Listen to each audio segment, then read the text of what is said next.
अस्मा अपने कमरे में होती किसका बेटा से कहता कि अम्मी आपने कहा था मेरे फुल मार्क्स आएंगे तो मुझे लंच बॉक्स से लाएंगी।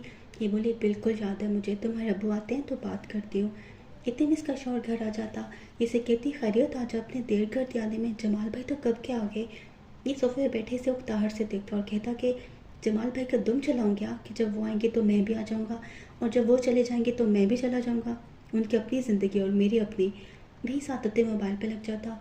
ये बोली आप मुझे और शासिफ को मार्केट ले जाएंगे, मुझे इसको लंच बॉक्स दिलवाना है। ये बोला पुराना घुमा दिया इसने। ये बोली नहीं, मैंने इसे वादा किया था कि अगर इसने फुल मार्क्स लिए तो मैं इसको नया लंच बॉक्स दिला के दूंगी। ये बोला कोई ज़रूरत नहीं है, जब तक पुराने वाला चल रहा है चलाओ। इतने में छोटा बच्चा अब्बू के पास आता और कहता कि अब्बू अब्बू प्लीज़ मुझे लंच बॉक्स दिला दें प्लीज़। मैं ये गुस्से में उसके गाल पर थप्पड़ मारते कहता कि तुम्हें समझ नहीं आता क्या। अस्मा एकदम बेड से उठते बच्चे के पास जाती और उसे गले लगाते कहती कि क्या हो गया है, इसको क्यों मार रहे हैं। ये एकदम खड़ा होकर इसके सामने चीखने लगता कि ये दिमाग में तुम डालती हो ना कि अपने बाप से ज़िद करे, इसीलिए मुझे जहर लगती हो तुम और तुम्हारा बच्चा। तुम दोनों जहर लगते हो मुझे, ज़िंदगी बर्बाद कर दी है मेरी। जब भी घर आता हूँ ये चाहिए वो चाहिए, मैं तुम्हारे नखरे नहीं उठा सकता और ना ही इसके। जहर लगते हो मुझे तुम दोनों। कि ये बच्चे से लिपटी खामोशी से रोई जा रही होती। वही नसीर की अम्मी और अजरा अंदर आ जाते। अम्मी कहती क्या हो गया नसीर, चीख क्यों रहे हो। ये बोला अम्मी इससे पूछें मैं क्यों चीख रहा हूँ, बच्चे को सिखा रही है कि बाप के सामने ज़िद करे। ये बोली नसीर बेटा, बच्चा बाप से ज़िद नहीं करेगा तो किससे करेगा। वही इसके पास आ जाता और कहता दादी मुझे लंच बॉक्स चाहिए। और ये कह के दादी के साथ लग जाता कि नसीर गुस्से से मरने को आगे होता कि इसे पीछे करते कि क्या हो गया नसीर। वही अजरा बोली अरे बच्चे ने लंच बॉक्स ही तो मांगा है, कोई हवाई जहाज़ तो नहीं मांग लिया, क्यों आप इससे बाहर हो जा रहे हो। वही ये बच्चे के सर पे हाथ फेरते बोलती बेटे ताया ला देंगे। नसीर कहने लगा कि आप दोनों ने माँ बेटे का दिमाग ख़राब कर दिया है और ये कह के कमरे से चला जाता। उसके जाते अजरा कहती कि इसका पागलपन तो दिन ब दिन बढ़ता ही जा रहा है। मेरी अम्मी रोती अस्मा को गले लगा लेती और अजरा बच्चे को उधर दिखाती कि वासिफ घर के हालात से बेखबर फरज से फ़ोन पे बात कर रहा होता। उसे पता था कि तुम्हारी कॉल पहले अटेंड नहीं कर सकता था, अम्मी पास थी, सो अभी कर रहा। ये बोली आपकी अम्मी बहुत सख्त हैं। ये बोला बहुत नहीं मगर कुछ, अगर ऐसी ना होती तो हमारी तरबियत कैसे होती। ये बोली कि बहुओं के साथ भी सख्त है। ये बोला मेरी अम्मी असूल वाली हैं, चाहे कोई भी हो असूल की बात करती हैं।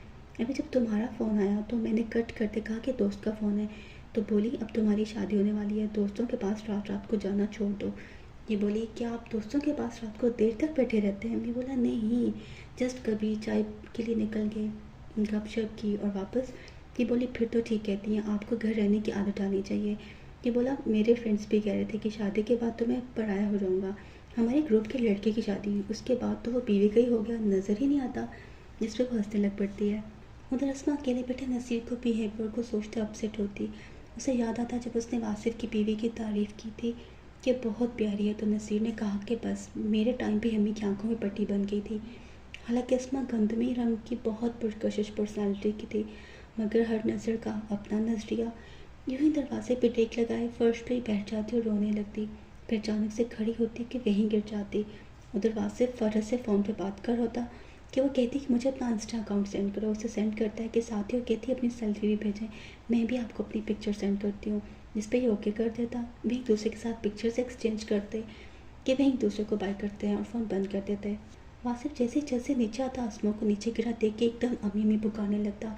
जैसे वो बाहर आती साथ अजरा भी शोर पे आ जाती। वही अजरा को घर का ध्यान रखते कह के अस्मा को लिए हॉस्पिटल को चल देते। उधर अजरा कमरे में जाके बेड पे बैठ जाती कि इसका शोर वाशरूम से निकल के अपनी साइड पे आ जाता। ये से बताती कि और सुनो अब अस्मा की तबीयत भी बिगड़ के हॉस्पिटल ले गए। ये कहता गिर गई कैसे, क्या हुआ।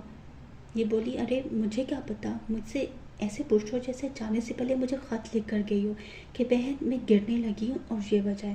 ये बोला मैं हॉस्पिटल जा रही। कहने लगी उन्हें पहले हॉस्पिटल पहुँचने तो दो, अभी तो उनको भी नहीं पता कि कौन से हॉस्पिटल जाएंगे, फिर चले जाना। फिर बोली तौबा है, बीवी से लड़ रहे हो तो बेचारे बच्चे को बीच में पीस डाला कि फ़ौरन बीच में सोए अपने बच्चे को देखने लगता। ये बोली अरे हमारे वाला नहीं उनके वाला, कि सर पकड़ लेता कि इशारा तो अपने बच्चे की तरफ करी थी।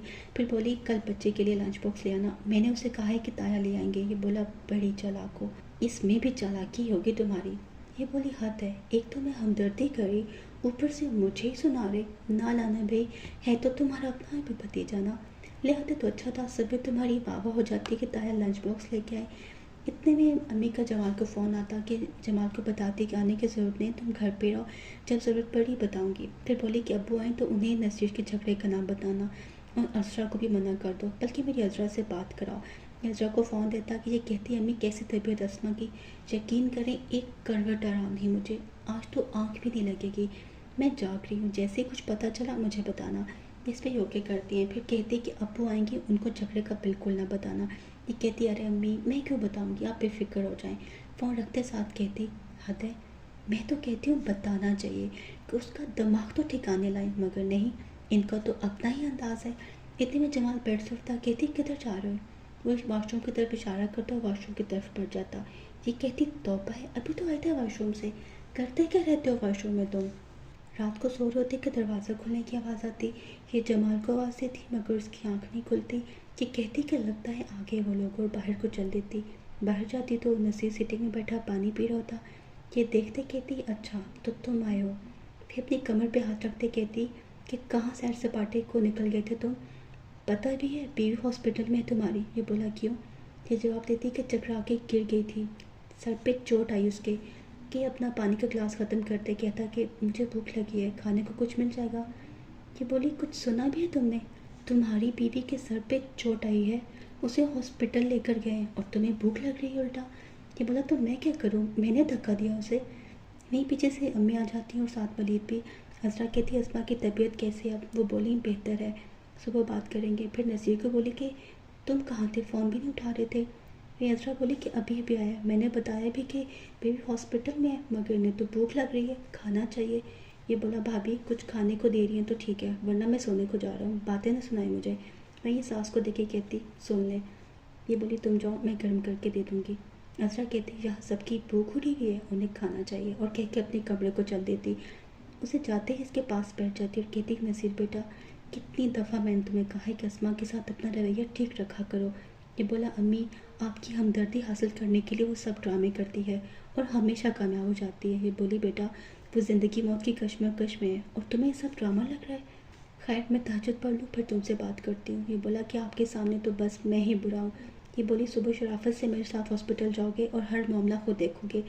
वलीद जो वासिफ की बीवी नहीं है, वो तुम्हारी बीवी है और तुम्हारी जिम्मेदारी है। और ये कह के कमरे को चल जाती। तो वो चेयर पे बैठी आंखें बंद की होती कि इनकी मियाँ की आँख खुलती कि देखते कि ये सो रही। इन्हें कहते कि बेड पे अपनी जगह पे आके सो, यहाँ क्यों सो रही। ये बोली आप फजर पढ़ लें फिर हॉस्पिटल जाना है। ये हैरान होते हॉस्पिटल वो किस लिए। ये बताती कि अस्मा की रात को तबीयत ख़राब हो गई थी, उसे हॉस्पिटल लेकर गए। ये नज़ीर को कॉल करने लगता कि ये कहती कि उसके पास वासिफ है। ये बोला नसीर क्यों नहीं गया। ये बोले कि मैंने उसे कहा था कि अपने बेटे के पास पीछे रहे। ये बोले वो तो हजरत भी देख सकती थी, सीधी बात करो कि उसको बीवी से कोई लगाव नहीं है, मैं नमाज़ पढ़ के आता फिर चलते हैं। दिखाते कि हजरा नाश्ता बना के हस्बैंड को देती कि वो कर रहा होता कि एक और पराठा बना के ले आती। ये कहता खा तो रहा हूँ। ये कहती एक और खा लो। कितना सुकून है ना घर में, कितना अच्छा लग रहा।